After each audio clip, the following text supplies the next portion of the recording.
Lady Anne Dodd has been at Liverpool's Royal Court Theatre to unveil a mural tribute to her late husband Sir Ken Dodd, which was commissioned by the Comedy Trust and created by the artist Paul Curtis. It catches him completely, alive, joking, tickling sticks, happiness. People's interpretations are always different, but it's very good. It's full of joy, full of happiness, and he'd be quite discombobulated to see that today. Tatty hilarious, plumptious, everything, all the words he used to make up.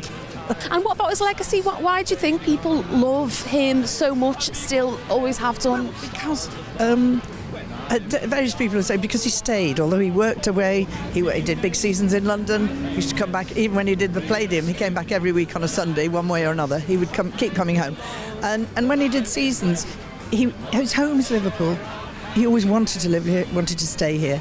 He never wanted to live anywhere else. I was pleased with the results, but I have been worried because I did it last week, and I've just been worried that how's Lady Anne going to react, how are the public going to react.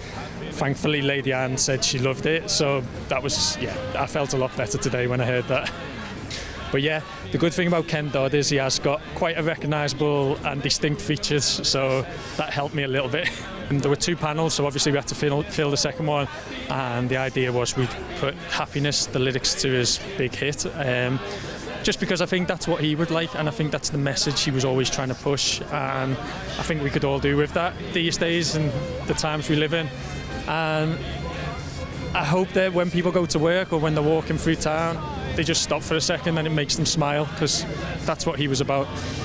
What I liked about Ken was he did push the city, and he did promote the city, and he was known throughout the world, but he always talked about Notty Ash and Liverpool. So he is a great son of the city, and I was honoured to paint this mural of him. The way I remember Ken, and a lot of people do, is that he brought a lot of energy, and he was, his message was happiness. So that was the most important thing to capture.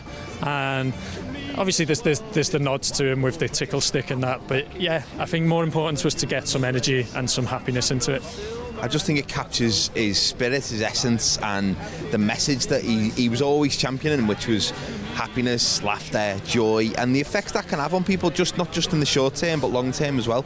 And I think that's something that we really wanted to celebrate. And this is the first step really in what's going to be hopefully something that builds and builds. He did a workshop with us once with our young people, and some of the kids had never heard of him because they were 13, 14, and they were laughing their heads off, and they loved the whole thing. So I think he was kind of there was never any victims in his jokes. It was just very much accessible comedy for all ages and all demographics.